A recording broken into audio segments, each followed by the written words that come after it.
యేసుక్రీస్తు వారి మహాప్రశస్తమైన నామంలో పర్సిక్యూటెడ్ పాస్టర్స్కి ఏర్పాటు చేసిన ఈ ప్రత్యేక సమావేశంలో ప్యాషన్ ఫర్ ది పర్సిక్యూటెడ్ సంస్థ వారు, ముఖ్యంగా ఫ్రాంక్లిన్ గారు, వారి యొక్క బోర్డ్ మెంబర్స్ డాక్టర్ ఐజక్ గారు, ఇక్కడికి ఇంతకు ముందే వచ్చి వెళ్ళినటువంటి మన గౌరవనీయులైనటువంటి ఎమ్మెల్సీ గారు రాజేశ్వరరావు గారు, అలాగే వేదికను అలంకరించినటువంటి డాక్టర్ విద్యా స్రవంతి గారు, తదితర ప్రభృతులు, వారి సహచరులు, ఫ్రాంక్లిన్ గారి సహచరులు, ఈ పరిచర్యలో చెతపని వారు, ఇక్కడికి విచ్చేసినటువంటి ఈరోజు ముఖ్య అతిథులు, అన్నిటికీ మించి ప్రభు కోసం శ్రమిస్తున్నటువంటి దైవ సేవకులైన మీరు, మీ కుటుంబ సభ్యులందరికీ ముందుగానే క్రిస్మస్ శుభాకాంక్షలు తెలియజేస్తున్నాను. ఈ సంవత్సరం క్రిస్మస్ మీటింగ్స్లో బహుశా నేను మాట్లాడబోయే అనేక రకాలైన క్రిస్మస్ మీటింగ్స్లో ఇది నాకు చాలా ప్రత్యేకమని నేను భావిస్తున్నాను. నేను చాలా భాగ్యంగా మీ ముందు ఇలా నుంచొని ప్రభు గురించి మాట్లాడడానికి, మీరు చెప్తున్న మాటలు, చాలా విషయాలు వినడానికి, ప్రభు కోసం మీరు చేస్తున్న సాహసాలని తెలుసుకోవడానికి దేవుడు నాకు ఇచ్చిన ఈ కృపను బట్టి నేను ఆయన స్తుతిస్తూ, ఇదే సమయంలో ఫ్రాంక్లిన్ గారికి నన్ను ఇలా ఆహ్వానించినందుకు, ఇందులో భాగస్వామిని చేసినందుకు నేను వారికి కృతజ్ఞత తెలియజేస్తున్నాను. కొన్ని విషయాలు నేను మీతో పంచుకుని వాక్యం నుంచి మిమ్మల్ని ప్రోత్సహించాలని నేను అనుకుంటున్నాను. మీరు ఇందాక చదివిన వాక్య భాగమే కాకుండా కొన్ని విషయాలని అడపాదడపా మీకు నేను చూపించాలని నేను ఆశపడుతున్నాను. ఈ సాయంత్రం చాలా క్లుప్తంగా నేను మాట్లాడతాను, కానీ చాలా కూలంకుషంగా, చాలా క్లియర్గా, సూటిగా మాట్లాడాలని నేను నిర్ణయించుకున్నాను. మొదటి విషయం ఏమిటంటే, suffering has a positive side. క్రైస్తవుడు శ్రమ పొందేటప్పుడు, ముఖ్యంగా క్రైస్తవ సేవకులు, దైవ సేవకులు శ్రమ పొందేటప్పుడు చాలాసార్లు అది చూడడానికి చాలా నెగటివ్గా, చాలా బాధాకరంగా, చాలా విపరీతంగా, భరించలేనిదిగా, కష్టంగా ఉన్నప్పటికీ it has got a positive side. దానికి ఒక సానుకూలమైనటువంటి కోణం కూడా ఉంది, ఒక మంచి కోణం కూడా ఉంది. యోబు మీకు బాగా గుర్తున్నాడు. యోబుని అపవాది టార్గెట్ చేశాడు.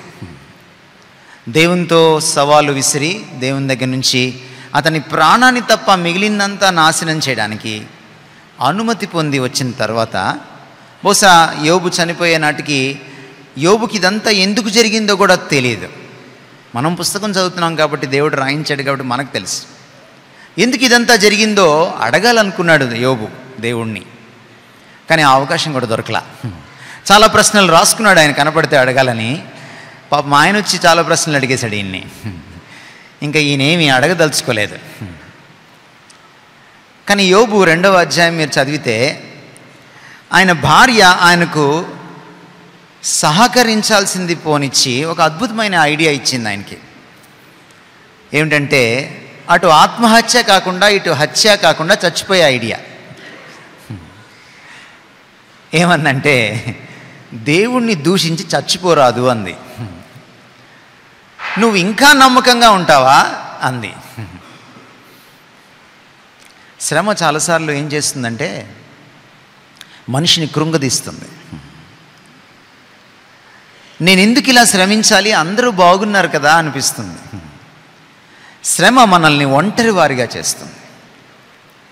శ్రమలో ఉన్నప్పుడు చాలాసార్లు డిప్రెషన్ ఒకటే ఉంటుంది, కృంగిపోవడం ఒకటే మిగిలిపోతుంది. చాలాసార్లు కౌన్సిలింగ్ కూడా మంచిగా ఉండదు. ఆ తర్వాత మనకు తెలుసు యోబు యొక్క స్నేహితులు కూడా ఎంత అద్భుతమైన కౌన్సిలింగ్ ఇచ్చారో ఆయనకి. కానీ యోబు ఒక అద్భుతమైన మాట అంటాడు దేవుడి గురించి.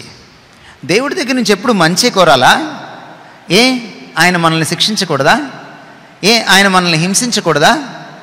ఆయన మనకి అప్పుడప్పుడు కీడును అనుమతించకూడదా? అని యోబు ప్రశ్నిస్తాడు, తన భార్యను ఎదురు ప్రశ్నిస్తాడు. నాకు చాలా ఆశ్చర్యం వేస్తుంది యోబుని చూసినప్పుడు. ఈరోజు మనకి బైబిల్ మన చేతుల్లో ఉంది, కానీ మనకు బైబిల్ చాలా వరకు తెలియదు. ప్రభు కూడా చాలా వరకు తెలియదు మనకి. అలా తెలియకుండా చేసేసుకున్నాం. యూట్యూబ్ వచ్చిన తర్వాత, టీవీలు వచ్చిన తర్వాత, వాట్సాప్లు వచ్చిన తర్వాత చదవడం తగ్గిపోయింది. ప్రభుతో టచ్ కూడా పోయింది. మనకి సేవకులతో టచ్ పెరిగింది, సేవకులకి రాజకీయ నాయకులతో టచ్ పెరిగింది, కానీ ప్రభుతో టచ్ పోయింది. కానీ యోబు గురించి నేను చూసినప్పుడు నాకు ఆశ్చర్యం కలిగించేటువంటి విషయం ఏమిటంటే, యోబు మొదటి గ్రంథం 66 పుస్తకాల్లో ఒక పుస్తకం కూడా అప్పటికి ఇంకా రాయబడలేదు. అతి ప్రాచీన బైబిల్ గ్రంథం అది, 66 పుస్తకాల్లో. యోబుకి ఎలా తెలిసి దేవుడు ఇంత సన్నిహితంగా? His knowledge was not theological, his knowledge was relational. అతని జ్ఞానము, దైవ జ్ఞానము ఒక థియాలాజికల్ స్కూల్లో, బైబిల్ కాలేజ్లో, బడిలో చేరి నేర్చుకున్నది కాదు, దేవుడి పాదాల దగ్గర నేర్చుకున్నది. దేవునితో అతనికి ఉన్న సాన్నిహిత్యం అలాంటిది. అంత శ్రమలో అతన్ని నిలబెట్టింది ఏంటంటే దేవుడితో అతనుకున్న సంబంధం, సాన్నిహిత్యం. He knew his God. అందుకనే తన దేవుడి గురించిన భార్య చూడలేని, తన స్నేహితులు చూడలేని మరొక కోణాన్ని చూస్తున్నాడు. దేవుడికి నన్ను శ్రమ గుండా తీసుకెళ్లే హక్కు ఉంది అంటున్నాడు యోబు. మరొక చోట అంటాడు, నా విమోచకుడు సజీవుడని నేను ఎరుగుదును అంటాడు. మై ఫ్రెండ్స్, ఈరోజు మీకు నేను చెప్పాలనుకుంటుంది ఏంటంటే, శ్రమలో మిమ్మల్ని నిలబెట్టేది ప్రభుత్వం ఇచ్చే ఆర్థిక సహాయం కాదు. శ్రమలో మిమ్మల్ని నిలబెట్టేది 10 మంది ఫోన్ కాల్స్ కాదు. శ్రమలో మిమ్మల్ని నిలబెట్టేది దేవుడితో మీకున్న సంబంధం. I want to tell you this. That makes you stand against any affliction, any odd thing. అది ఎంత పెద్ద శ్రమ అయినా సరే. నా అటువంటి పాస్టర్కి, అటువంటి దైవ సేవకుడికి, ఎటువంటి దైవ సేవకుడికి? దేవుడి గురించి చాలా బిజీగా ఉండి దేవుణ్ణి కలుసుకోలేని దైవ సేవకుడు కాదు, దేవుడితో గడిపే దైవ సేవకుడికి శ్రమ యొక్క పాజిటివ్ యాంగిల్ తెలుస్తుంది. యాకోబు పత్రిక రాస్తూ అందుకనే మొదటి పేజీలోనే ఈ మాట అంటాడు, శ్రమ ఓర్పును పుట్టిస్తుంది. అందుకని శ్రమ వచ్చినప్పుడు మహదానందం చెందమంటాడు, మహదానందం చెందమంటాడు. ఆ కిందకు వచ్చి అంటాడు, ఓర్పు మిమ్మల్ని సంపూర్ణులుగా చేస్తుంది అంటాడు. మేము మెచ్యూరిటీలోకి రావడానికి కొన్ని ఏళ్ళు పట్టచ్చు, మెచ్యూరిటీలోకి రాలేకపోవచ్చు. కానీ శ్రమ పడుతున్నారు చూసారు మీరు ప్రభు కోసం, మీరు మా అందరికంటే matured. That's the positive angle of suffering. శ్రమ ఒక క్రైస్తవుణ్ణి, క్రైస్తవ సేవకుణ్ణి పరిణతి చెందేలా చేస్తుంది, ఎదిగేలా చేస్తుంది. అది ఎదగడానికి అవకాశం. Suffering has got a positive side. పౌలు అంటాడు, శ్రమించినప్పుడు ఆయన జీవితం మనం చూసినప్పుడు మనకు అర్థమవుతుంది ఆయన ఎన్ని శ్రమలు గుండా వెళ్ళాడు. పౌలుని ఎంచుకున్నప్పుడు అననీయాకి చెప్తాడు దేవుడు, ఇతను నా కోసం శ్రమించాలి, శ్రమనొందాలి, కష్టాలు పడాలి, అందుకే పిలుచుకున్నాను. మీరు అతని జీవితాన్ని మీరు చూడండి, బైబిల్లో అనేకుల జీవితాలను మీరు చూడండి. You know, suffering is a training, is a discipline of God for a Christian in faith. విశ్వాసంలో రాటుదేలేలా చేసేది శ్రమ. మీరు భోంచేయండి కానీ పని చేయకండి, మీరు భోంచేయండి వీసమెత్తు కూడా కదలకండి, ఇంట్లోనే తిష్ట వేసుకుని కూర్చోండి. మీరు 3 పూటలు కాదు 6 పూటలు భోంచేయండి, వాకింగ్ కూడా చేయకండి. చూడండి మీరేమవుతారు. కొన్ని నెలలకే డాక్టర్ గారి దగ్గరికి వెళ్ళాలి, ఐసీయూలో చేరిపోవాలి మీరు. శ్రమ ఏం చేస్తుందంటే ఆరోగ్యాన్ని ఇస్తుంది. శారీరక శ్రమ చెమట కారిస్తే ఆరోగ్యం వస్తుంది. పాత రోజుల్లో ఆడవాళ్ళకి తొందరగా నడుము నొప్పి వచ్చేది కాదు. ఈ రోజుల్లో తొందరగా వస్తుంది. ఎందుకంటే మొన్నటిదాకా ఆదివారం ఆడవాళ్ళకి సెలవు అన్నారు. ఇప్పుడు ఆదివారం తప్ప అన్ని వారాలు సెలవు అయిపోయినాయి. కర్రీ పాయింట్లు పెరిగిపోయినాయి. నడుము నొప్పి ఎందుకు వస్తుంది? పాత రోజుల్లో పాపం తిరగలు విసిరేవాళ్ళు. ఇప్పుడు విసరకుండానే విసుగు వచ్చేస్తుంది. శారీరక శ్రమ ఎలాగా మనల్ని ఆరోగ్యంగా ఉంచుతుందో అలాగే క్రీస్తు కోసం శ్రమ మనల్ని ఆధ్యాత్మికంగా ఆరోగ్యవంతులుగా ఉంచుతుంది. ఈ సూత్రం మనకు అర్థమైతే శ్రమను మనం ఆహ్వానిస్తాం. అందుకనే క్రైస్తవుడు ఎప్పుడు సుఖాన్ని కోరుకోకూడదు, అది వాడిని చెడిపేస్తుంది. శ్రమల గురించి ఏం చెప్పాలి మీకు? నేను చాలా విషయాలు చెప్పాలి. చూడండి, సుఖం ఎప్పుడైనా బోరు కొడుతుంది, కానీ కష్టం ఎప్పుడు బోరు కొట్టదు. సుఖం ఎందుకు బోరు కొడుతుందంటే, మీరు ఒక పాపంలో పడండి, మీరు ఒక సుఖానికి అలవాటు పడండి, అది కూడా బోరు కొట్టేస్తుంది మీకు. ద బెస్ట్ ఎగ్జాంపుల్ ప్రపంచంలో నభూతో న భవిష్యతి, సుఖాన్ని అంత అద్భుతంగా ఎంజాయ్ చేసిన వాడు మరొకడు లేడు. అతని పేరు సోలమన్. ఈ నేటి కుర్రాళ్ళు ఎవరు కూడా ఆయన దగ్గరికి కూడా రాలేరు ర్యాంకింగ్లో. ఆయనకున్నంతమంది గర్ల్ ఫ్రెండ్స్ వాళ్ళకి ఎప్పుడూ లేరు. మొన్న ఈ మధ్య నేను గల్ఫ్ దేశం వెళ్తే వరుసగా ఒకే రకమైన బంగ్లాలు, పెద్ద పెద్ద బంగ్లాలు కనపడుతున్నాయి. ఎంత వెళ్ళినా కూడా బంగ్లాలు అయిపోవట్లేదు. ఏంటంటే ఇన్ని పెద్ద బంగ్లాలు కట్టేశారు, అంతా ఒకలాగే ఉన్నాయి, రాజప్రసాదాలు లాగా ఉన్నాయంటే మా రాజుగారి 100 భార్యలు కండి అన్నారు. నాకు అనిపించింది, ఈ రాజుగారు కూడా సొలొమోన్ని బీటౌట్ చేయలేకపోయాడా అని. సొలొమోన్ అంటాడు ప్రసంగి గ్రంథం 12వ అధ్యాయంలో, బాబు సుఖం బోరు కొట్టకముందే, దుర్దినములు రాకముందే, వీటి యందు నాకు సంతోషము లేదని చెప్పు దినములు రాకముందే దేవుణ్ణి తలుచుకో. ఫ్రెండ్స్, ఈ సూత్రం గుర్తుపెట్టుకోండి. సుఖపడుతున్నారే చాలామంది క్రైస్తవులు, క్రైస్తవ నాయకులు, సేవకులు, పాస్టర్లు, వాళ్ళు ధన్యులు కాదు, మీరు ధన్యులు. ఎందుకో తెలుసా? కష్టం ఎప్పుడు బోరు కొట్టదు. సుఖం, అదే సుఖం రోజు అనుభవిస్తాను, మళ్ళీ మళ్ళీ అనుభవిస్తాను, బోరు కొడుతుంది. కానీ కష్టం ఉంది చూసారా, ప్రతిరోజు కొత్తగా పలకరిస్తుంది. యేసుప్రభు వారు ఒక్కోసారి అన్నాడు, ఏ నాటి కీడు ఆ నాటికి చాలు. ఏమర్థమైంది మీకు? ఈరోజు వచ్చిన కీడు రేపు రాదు, రేపు మళ్ళీ కొత్త కీడు వస్తుంది. అందుకే కష్టం బోరు కొట్టదు. Suffering has a positive side. అందుకనే యేసుప్రభు అన్నాడు, నా నిమిత్తము మీరు హింసింపబడితే మీరు ధన్యులు. 52 రోజుల్లో గుడి కడితే కాదు ధన్యులు, మీరు పేదవాళ్ళు అయి ఉండొచ్చు, మీ దగ్గర కాంగ్రిగేషన్ 30 మందే ఉండుండొచ్చు,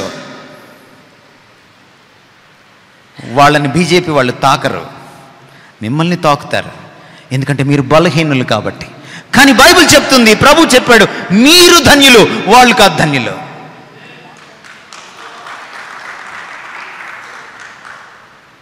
ధన్యులు మీరు.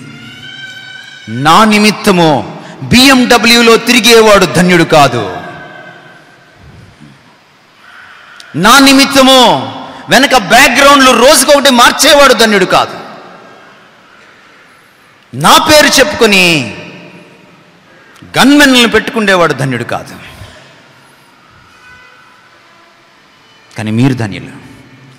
నా నిమిత్తము హింసింపబడువారు ధన్యులు. ఈ మొదటి వారు ఉన్నారే, ఈ రోజున టీవీలో కనపడుతున్నారే, వాళ్ళు పరలోకంకి వెళ్తారో లేదో నాకైతే తెలియదు, నేను తీర్పు తీర్చకూడదు. కానీ పరలోకంకి ఒకవేళ పొరపాటున వెళ్తే వాళ్ళు చాప మీద కూర్చుంటారు, మీరు సింహాసనం మీద కూర్చుంటారు. నేను చెప్పట్లేదు ఈ మాటలో, బైబిల్ చెప్తోంది, ప్రభు చెప్పాడు. రెండో విషయం మీకు నేను చెప్పాలనుకుంటున్నాను, suffering has a legal side. శ్రమకు క్రైస్తవుడు ఒక దేశంలో క్రీస్తు కోసం శ్రమ పొందుతున్నప్పుడు, సువార్త పరిచర్యలో అంతర్భాగంగా శ్రమ పొందుతున్నప్పుడు దానికి న్యాయపరమైన కోణం కూడా ఉందండి. ఇందాక ఒక అంబేద్కర్ వాది అయిన సోదరుడు మాట్లాడారు ఇక్కడ. మరి వారు ఉన్నారో లేదు ఇక్కడ నాకు తెలియదు. రాజకీయ నాయకులు పైన కూర్చున్నారు. ఇందాక ప్రభుత్వాన్ని రిప్రజెంట్ చేసేవాళ్ళు ఇక్కడ కూర్చొని ఉన్నారు. మీకు గుర్తు చేస్తాను నేను. అపోస్తల కార్యాలు 16వ అధ్యాయం 37, 38 వచనాలు మీరు చూస్తే, పౌలుని ఆయన ఫ్రెండ్ని అరెస్ట్ చేశారు. అరెస్ట్ చేసేటప్పుడు పబ్లిక్గా వాళ్ళని హింసించి, కొట్టి, అవమానించి వాళ్ళని అరెస్ట్ చేశారు. తర్వాత వాళ్ళు రోమా పౌరులనే సంగతి అర్థమైంది. అప్పుడు చల్లగా వాళ్ళని వదిలిపెట్టేయాలనుకున్నారు బెయిల్ ఇచ్చి. పౌలు అన్నాడు, ఏమయ్యా, అరెస్ట్ చేసేటప్పుడు పబ్లిక్గా అరెస్ట్ చేసావే, లాఠీ దెబ్బలు కొట్టేటప్పుడు పబ్లిక్గా కొట్టావే, ఇప్పుడు నువ్వు చల్లగా వదిలిపెట్టేస్తే వెళ్ళిపోతామా? నేను రోమా పౌరుణ్ణి. ఏం చేస్తున్నాడు పౌలు? తన రోమా పౌరసత్వ హక్కులను వాడుకుంటున్నాడు. రెండవ సందర్భం మీకు గుర్తు చేస్తాను. పౌలుని వెళ్ళొద్దని బ్రతిమలాడారు ఎఫెసీ సంఘస్థులు. నీ ప్రాణానికి ముప్పు ఉందని అడిగారు. మీరు చెప్తుందంత కరెక్టే, మీ ప్రవచనాలు కూడా కరెక్టే, కానీ నేను వెళ్ళాలి. వెళ్ళాడు. యెరూషలేంలో జరగరాంది జరిగింది. ఆయన మీదకి జనం దొమ్మిగా వచ్చారు. యూదులు ఆయన్ని చంప చూశారు. ఆయన్ని పట్టుకున్నారు. ఆయన మీద నేరారోపణ చేశారు. నా అగ్రిప్పా వచ్చాడు, ఫెలిక్స్ కూడా వచ్చాడు. పిలాతు స్థానంలో ఫెలిక్స్ ఉన్నాడు ఆ సమయంలో గవర్నర్గా. నా రాజు గారు, గవర్నర్ గారు కూర్చున్నారు, తీర్పు తీర్చారు. అప్పుడు 26వ అధ్యాయం 32వ వచనంలో ఫెలిక్స్ ఇలా అన్నాడు, ఇతన్ని వదిలిపెట్టేసేయచ్చు, ఇతని మీద నేరం ఏది కూడా నిరూపించబడలేదు, మరణశిక్షకు తగినటువంటి పని ఇతను ఏం చేయలేదు, కానీ వదిలిపెట్టలేకపోతున్నాం. ఎందుకంటే ఇతను సీజర్కి అప్పీల్ చేసుకున్నాడు. మీకు ఎక్స్ప్లెయిన్ చేస్తాను నేను పౌలు ఉద్దేశాన్ని. పౌలు వెళ్ళి సీజర్ని కలవాలంటే, సీజరు ప్రపంచాన్ని పరిపాలిస్తున్నటువంటి మహాచక్రవర్తి, సామ్రాజ్యాధినేత. అపాయింట్మెంట్ దొరకదు. కానీ పౌలు ఏం చేశాడు తెలుసా? తన రోమా పౌరసత్వాన్ని వాడుకున్నాడు. తన మీద ఒక తప్పుడు నేరం మోపారు. తప్పుడు నేరము వీగిపోద్దని పౌలుకి తెలుసు. ఆ మాట ముందు అధ్యాయంలో కూడా చెప్తాడు. తను తెలుసు, కానీ తను కావాలని సీజర్కి అప్పీల్ చేసుకుంటాడు. ఎందుకు సీజర్కి అప్పీల్ చేసుకుంటాడు తెలుసా? క్రింది కోర్టులో ఇంకా కేసు తీర్పుకి రాకముందే, హీరింగ్కి రాకముందే సీజర్కి కానీ రోమన్ సిటిజన్ అప్లై చేసుకుంటే అతనికి శిక్ష పడినా పడకపోయినా సీజర్ దగ్గరికి పంపించాల్సిందే. అది రూల్. ఎందుకు వెళ్ళాలనుకున్నాడు సీజర్ దగ్గరికి? తను చచ్చిపోయే రోజులు దగ్గర పడ్డాయి. సీజర్కి సువార్త చెప్పాలి. ఏం వాడుకున్నాడు? చట్టాన్ని వాడుకున్నాడు. పౌలుకి బాగా తెలుసు సీజర్కి సువార్త చెప్తే తల తెగిపోద్దని. ఎలా చచ్చిపోయాడు పౌలు? అలాగే చచ్చిపోయాడు, హతసాక్షి అయ్యాడు. కానీ సీజర్కి సువార్త చెప్పాడు. ఈరోజు మీకు నేను చెప్పాలనుకుంటున్నాను. అందుకే suffering has got a legal side. మనం భారత రాజ్యాంగాన్ని చదవాలి పాస్టర్లు. మీకు మీ హక్కులు తెలుసుకోవాలి. మీరు భారత రాజ్యాంగంలో మీకున్నటువంటి హక్కులు మీరు తెలుసుకోవాలి. రాజ్యాంగం మీకు ఇచ్చే స్వేచ్ఛను మీరు దుర్వినియోగం చేయకూడదు. అలాగని సద్వినియోగం చేసుకోకుండా ఉండకూడదు. మీరు కూడా పోలీస్ స్టేషన్కి వెళ్ళచ్చు. మీ మీద తప్పుడు నేరాలు మోపడానికి వాళ్ళు వెళ్ళక్కర్లేదు, మీరు కూడా వెళ్ళచ్చు. ఇందాక స్వామి గారి గురించి చెప్తా ఉన్నారు. నేను ఆయన బాగలేనప్పుడు రాత్రి 8:30కి చూడడానికి వెళ్ళాను ఆయన్ని. వాళ్ళ భార్య లేరు అక్కడ. ఆవిడకి ఫోన్ చేస్తే వాళ్ళ బ్రదర్-ఇన్-లా ఎత్తారు. ప్రార్థన చేసి వచ్చాను. అప్పటికి ఆయన్ని చూసి మళ్ళీ ఇప్పుడు చూసి చాలా సంతోషిస్తున్నాను నేను. చాలా మెరుగుపడ్డారు ఆయన. తప్పకుండా ఇంకా మెరుగుపడతారు. కొన్నిసార్లు మనల్ని పోలీస్ స్టేషన్కి తీసుకెళ్తారు. మీరెందుకు వెళ్ళరు? అలా వెళ్ళడం దేవుని చిత్తం కాదనుకుంటారు మీరు. మీకు చెప్తున్నా నేను ఈ రోజున, పౌలు చట్టాన్ని వాడుకున్నాడు. మీరు కూడా చట్టాన్ని వాడుకోవచ్చు, తప్పులేదు. ఇంకా కావాలంటే మీరు పోలీస్ ప్రొటెక్షన్ అడిగి సువార్త చెప్పడానికి వెళ్ళచ్చు. మీకు తెలుసా ఈ సంగతి? మీరు ఎస్పీకి అప్పీల్ చేసుకుంటే మీకు ముందుగానే ప్రొటెక్షన్ ఇస్తారు. తెలుసుకోండి. మీరు భారతదేశంలో పుట్టినందుకు, భారతదేశ రాజ్యాంగం మీకు కల్పిస్తున్న హక్కులకి మీరు దేవుణ్ణి స్తుతించాలి.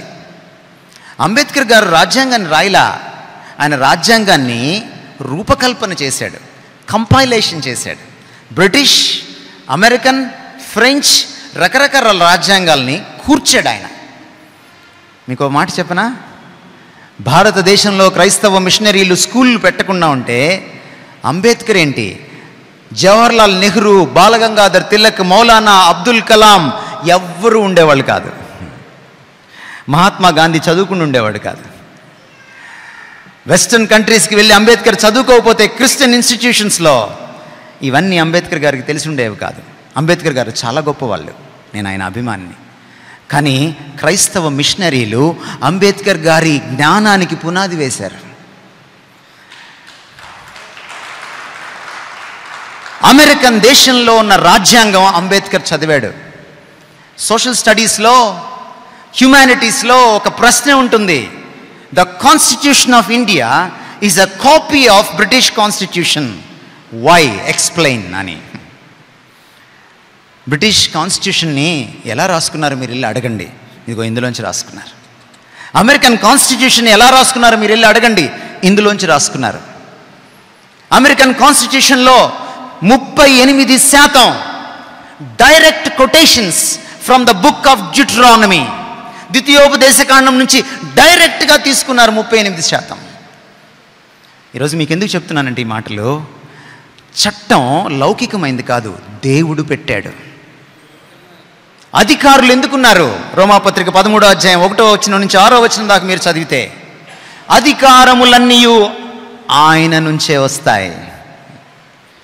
ఈరోజున గవర్నమెంట్ రిప్రజెంటేటివ్స్ ఇక్కడ కూర్చున్నారు, వాళ్ళకి నా మనవి, మీరు క్రైస్తవులకు చాలా సాయం చేస్తున్నారు, ఆర్థిక సాయం కూడా చేస్తున్నారు, స్వామి గారికి కూడా చేశారు, చాలా సంతోషం, గాడ్ బ్లెస్ యూ. కానీ మీరు అది మాత్రమే చేయకూడదు, క్రైస్తవులకి చట్టపరమైన రక్షణ కూడా మీరు కల్పించాలి. ప్రభుత్వానికి నేను ఈ మాట చెప్తున్నాను, రిప్రజెంటేటివ్స్ అందరికీ చెప్తున్నాను నేను ఈ మాట. క్రైస్తవుల మీద దాడి జరిగినప్పుడు పబ్లిక్ ప్రాసిక్యూటర్ వాదిస్తాడు, అంతే కదండి. రోడ్డు మీద ఎవరినైనా పొడిస్తే నేరస్తుడి తరపున ప్రైవేట్ లాయర్, డిఫెన్స్ లాయర్ వాదిస్తాడు, కానీ బాధితుడి తరపున పబ్లిక్ ప్రాసిక్యూటర్ వాదిస్తాడు. Public prosecutor is a government servant and government must see that the culprits to be in prison. ఒక రోజున వాళ్ళు ఊచలు లెక్క పెట్టాలి, జైలు ఊచలు లెక్క పెట్టేలా ప్రభుత్వమే చర్యలు తీసుకోవాలి. It is the responsibility of the chief minister and the governor and the prime minister. మీరు బీజేపీ అయి ఉండొచ్చు, మీరు టీఆర్ఎస్ అయి ఉండొచ్చు, మీరు ఏదన్నా అయి ఉండొచ్చు, దేవుడు మిమ్మల్ని అక్కడ పెట్టాడు. మీరు ప్రతి వర్గానికి కొమ్ము కాయాలి, ఒక వర్గానికే కొమ్ము కాయకూడదు. ఇది ప్రభుత్వ బాధ్యత. ఆ హక్కుని మీరు వినియోగించుకోవాలి. That is the third thing. Suffering is a Christian calling. ఇందాక మనం చదివిన 1 పేతురు పత్రిక 2వ అధ్యాయం 21వ వచనంలో పేతురు ఆ మాట అంటాడు. ఎందుకు మనకి శ్రమ వస్తుందండి? శ్రమ పొందడానికే మనం పిలువబడ్డాం. మిమ్మల్ని చూసి మీకు నమస్కరించాలనిపిస్తోంది. ఎందుకంటే ఈ రోజుల్లో క్రైస్తవం ఎలా తయారైందంటే, క్రైస్తవం అంటే కన్నీళ్ళని తుడిచేస్తాడని, క్రైస్తవం అంటే నాకు 10,000 ఇస్తే నీకు 1,00,000 ఇస్తాడని, క్రైస్తవం అంటే వ్యాపారం వృద్ధి చెందిపోతుందని, క్రైస్తవం అంటే ప్రమోషన్ల మీద ప్రమోషన్లు వచ్చేస్తాయని, క్రైస్తవం అంటే మీ అమ్మాయికి అమెరికా సంబంధం వచ్చేస్తుందని చెబుతున్నారు, హోరెత్తిచ్చేస్తున్నారు టీవీల్లో, యూట్యూబ్లో.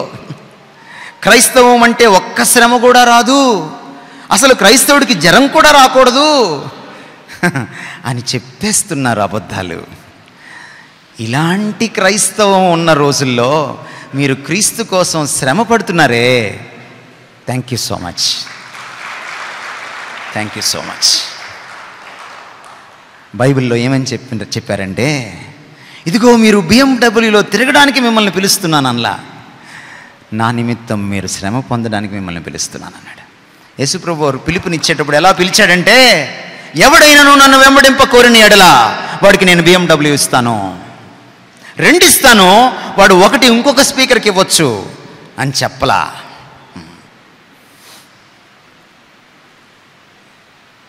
సిలువనెత్తుకొని నన్ను వెంబడించవలెను. ఇదిగో ఇది సిలువ. కాళ్ళతో నడవలసిన వాడు వీల్చైర్లో నడుస్తున్నాడే, ఇతను ధన్యుడు. ఇది సిలువ. ఇందాక చూపించారే కత్తిపోట్లు, అది సిలువ. ఎవరండి ధన్యుడు? ధన్యత ఏది?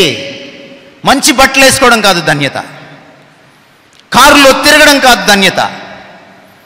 మీది ధన్యత, మీది ధన్యత. ఎందుకంటే మీరు అందుకు పిలువబడరి.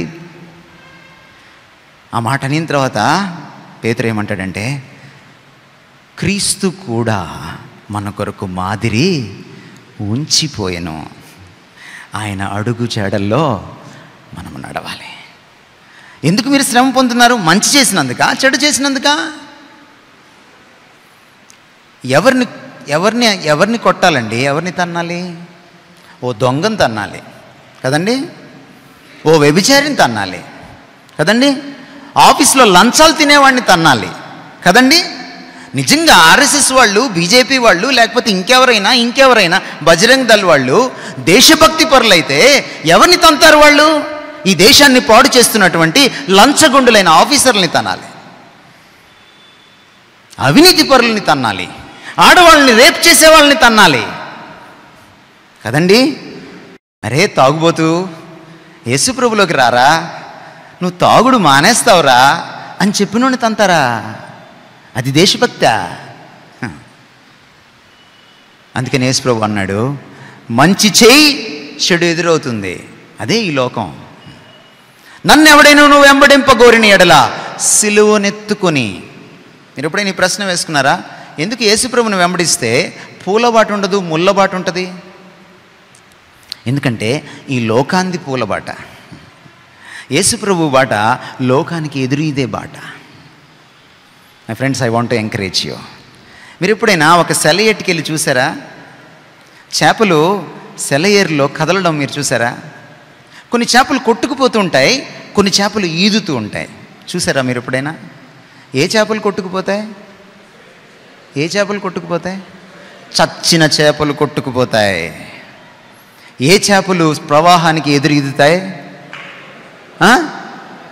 బ్రతికిన చేపలు ఎదురుతాయి.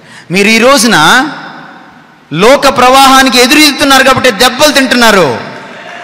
మీరు క్రీస్తులో ఇంకా బ్రతికున్న చేప. క్రైస్తవంలో చచ్చిన చేపలు కూడా ఉన్నాయి. నాలాంటి దైవజనులు చాలామంది ఉన్నారు చచ్చిపోయి. వాళ్ళు లోకానికి ఎదురేదట్లా లోకంతో పాటు కొట్టుకుపోతున్నారు. లోకముకి ధనదాహం ఉంది, వాళ్ళకు కూడా ధనదాహం ఉంది. లోకానికి పదవి వ్యామోహం ఉంది, వాళ్ళకు కూడా పదవి వ్యామోహం ఉంది. మీరున్నారు చూశారు, మీరు తన్నులు తింటున్నారు, దెబ్బలు తింటున్నారు, కత్తిపోట్లు పొడుస్తున్నారు మిమ్మల్ని. క్రీస్తు బాట లోకానికి ఎదురీదే బాట. ఖచ్చితంగా శ్రమ ఉంటుంది, అందుకే మనం పిలువబడ్డాం. ఒక మాట చెప్పనా మీకు? ముందుగానే ఎక్స్పెక్ట్ చేస్తే డిసప్పాయింట్మెంట్ ఉండదు. శ్రమ వస్తుందని మీకు తెలుసు అనుకోండి, వచ్చినప్పుడు పెద్ద ఫీల్ అవ్వరు. మీరు నాకు ముందే తెలిసిలేవయా అనుకుంటారు. You will be prepared. మీకు ఇంకో మాట చెప్పనా? శ్రమ పొందడానికి మిమ్మల్ని పిలిచినవాడు శ్రమను తట్టుకుండే శక్తినివ్వడా? ఖచ్చితంగా ఇస్తాడు, ఖచ్చితంగా ఇస్తాడు.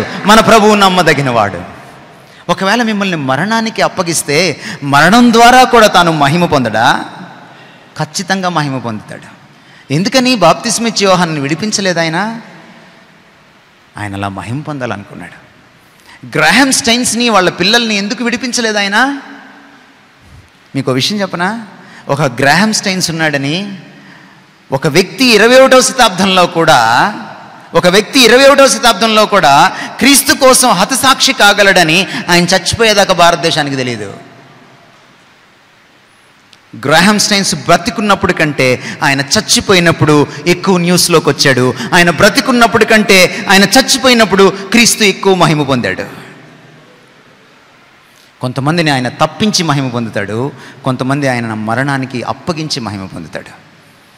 యేసుక్రీస్తు శిష్యుల్లో ఒక్కడు తప్ప అందరూ హతసాక్షులయ్యారు. అందులో 10 మంది కత్తివాత పడ్డారు, ఒక పేతురు తప్ప. Suffering glorifies your God. 4వ అంశం, పౌలు 2 కొరింథీ పత్రిక 4వ అధ్యాయం 17, 18 వచనాల్లో చెప్తాడు, శ్రమ మనల్ని నిత్యత్వానికి సిద్ధపరుస్తుంది. శ్రమ ఒక ట్రైనింగ్. ఆ లోకం కోసం మీరు సిద్ధపడాలంటే ఈ లోకానికి అలవాటు పడకూడదు. ఈ లోకంలో ఎవరైతే బాగా అలవాటు పడి బాగా ఈ లోకంలో సుఖభోగాలను అనుభవిస్తారో వాళ్ళు ఆ లోకంలో ఫిట్ అవ్వరు. ఒక క్రైస్తవుడు అంటే ఎవరో తెలుసా? పరలోకాన్ని తలకాయలో పెట్టుకొని శరీరాన్ని భూలోకంలో పెట్టి జీవించేవాడు. క్రైస్తవుడి తలకాయలో పరలోకం ఉంటుంది. హిందీలో ఒక మాట ఉంటుంది, దేశీ ముర్గి విదేశీ చాలని. మనము దేశీ చాలు, విదేశీ ముర్గీస్ మనం. మన పౌరసత్వం ఇక్కడ లేదు. మనం అక్కడికి వెళ్ళాలి ఒక రోజున. ఇక్కడే ఉందండి, మహా అంటే 70 ఏళ్ళు 80 ఏళ్ళు జీవిస్తారు. అక్కడ యుగయుగాలు జీవిస్తాం. దానికి ఇది ట్రైనింగ్. నిన్ను పరలోకానికి ఫిట్టింగ్ చేయాలని, నిన్ను అక్కడ అర్హుణ్ణి చేయాలని, అర్హురాల్ని చేయాలని ఆయన ట్రైనింగ్ ఇస్తున్నాడు అంతే. Take it positively. Let me close. 2 కొరింథీ పత్రిక 1వ అధ్యాయం 4వ వచనంలో ఒక అద్భుతమైన మాట చెప్తాడు పౌలు. ఎందుకంటే సఫరింగ్ గురించి, శ్రమ గురించి, హింస గురించి ఈయనకంటే గొప్పగా మాట్లాడేవాళ్ళు లేడు కొత్త నిబంధనలో. అంత శ్రమ పొందాడు, అంత హింసింపబడ్డాడు. ఆయన ఏమంటాడంటే, మీరు ఇంత శ్రమ గుండా వెళ్తున్నారు కదా, ఇంత హింసింపబడుతున్నారు కదా, ఇంత దుఃఖం గుండా వెళ్తున్నారు కదా, ఆదరణకర్త అయిన తండ్రి, ద ఫాదర్ ఆఫ్ కంఫర్ట్, మిమ్మల్ని ఆదరిస్తాడు. ఆ తర్వాత మీరు బయటకు వచ్చి అనేకులకు ఆదరణకు ఆస్కారంగా ఉండండి అంటాడు. మిమ్మల్ని ఎందుకు దేవుడు ఇంత శ్రమ గుండా తీసుకెళ్తున్నాడో తెలుసా? చాలామంది మీలాంటి వాళ్ళు శ్రమిస్తున్నారే, వాళ్ళని పురికొల్పడానికి మీరు ఒక సజీవ సాక్ష్యాలు. మిమ్మల్ని చూసి వారు బలం తెచ్చుకుంటారు. శ్రమ ఇతర క్రైస్తవ సేవకుల్ని, ఇతర క్రైస్తవుల్ని పురికొల్పడానికి మనకి అద్భుతమైనటువంటి శిక్షణనిస్తుంది. ఎందుకు దేవుడు దాని గుండా మనల్ని తీసుకెళ్తాడంటే, మీకు ఆ బాధ తెలుసు, మీకు ఆ దుఃఖం తెలుసు, మీకు ఆ కన్నీళ్లు తెలుసు, మీకు ఆ అవమానం తెలుసు. అందుకనే వాళ్ళని మీరు ఓదార్చగలరు. ఈ ప్రపంచంలో బాధపడేవాడిని ఇద్దరే ఓదార్చగలరు. ఒకటి దేవుడు, ఇంకొకడు అలా బాధపడినవాడు. ఒకటి దేవుడు, ఇంకొకడు అలా బాధపడినవాడు. మీరందరూ ప్రపంచంలో బాధపడుతున్న అనేకుల్ని ఓదార్చగలరు. That's your blessing. That's your blessing. దేవుడు మిమ్మల్ని ఇంకా ఫర్దర్గా బ్లెస్ చేయాలని, మీరు భారతదేశానికి ఇంకా గొప్ప బ్లెస్సింగ్ కావాలని, నాలాంటి టీవీల్లో మాట్లాడే దైవజనుల కన్నా ఈ భారతదేశానికి ఒక ఆశ ఎవరంటే మీరే, మేం కాదు. God bless you. God bless you so much.